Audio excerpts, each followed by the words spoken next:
Number 4, a boy observed that the moon sometimes appears as a crescent and at other times as a full circle. His teacher explained that this is due to the changing positions of the moon, earth, and sun. What phenomenon does this describe? Will this be letter A, lunar phases, letter B, solar eclipse, letter C, rotation of the earth, or letter D, revolution of the sun? Okay, sometimes yung moon nakikita niyang crescent. Crescent, yung shape ng moon, no?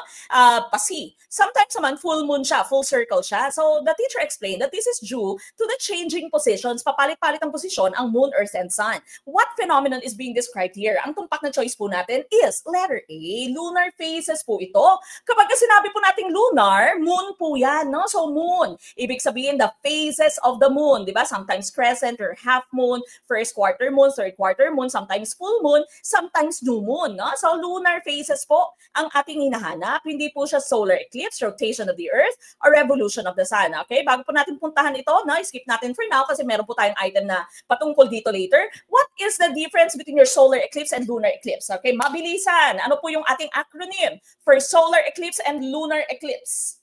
So, lunar is SEM and solar is MER. Sabi niyo, one take LPT 2025 now. So lunar, sun, earth, moon. And of course, when you have solar eclipse, it's sun, moon, earth.